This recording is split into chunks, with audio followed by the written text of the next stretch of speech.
Okay, doing our new car inspection on this Tesla Model 3. It's got about 1,000 miles on it.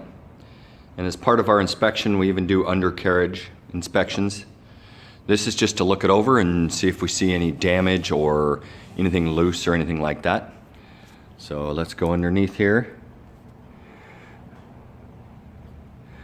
So we're looking at all the panels, the under panels. These plastic panels are mostly for aerodynamics. So these are all tight. They got these plastic keepers that keep them in. This front one looks good. This next one is like a composite material, more of like a fabric type coating on it. And as I'm looking here, I'm not seeing any rattles or anything loose. I mean, it flexes, but it's supposed to. And then the rest of this is like most Teslas. They are extremely aerodynamic. Not much to look at here. Just this metal pan, completely slick. And as I looked around, I didn't see anything loose or anything, you know, of concern.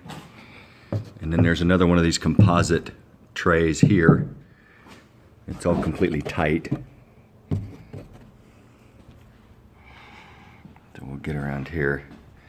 So not like gas motor cars, pretty slick on the bottom, streamlined. And then we look up into the suspension areas.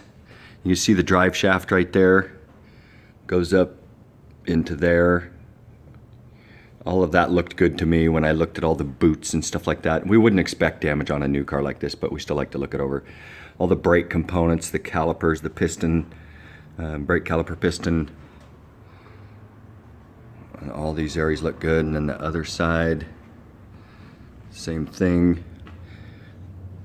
We just kind of hand test all the suspension components, grabbing the springs and stuff, seeing if anything moves like it shouldn't. Everything's tight.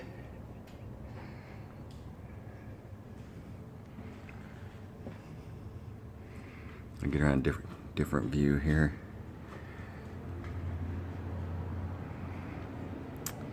And then we'll do the same thing in the front. This being a two-wheel drive car, of course, there's no drive shafts up here, but we still like to look at all the suspension components. Brake calipers there, two piston.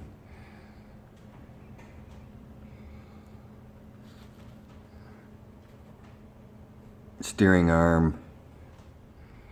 You can see up the strut area if I can get up there. There we go. The brake lines are tight and look like they're where they should be as far as torque on the nuts and all that stuff.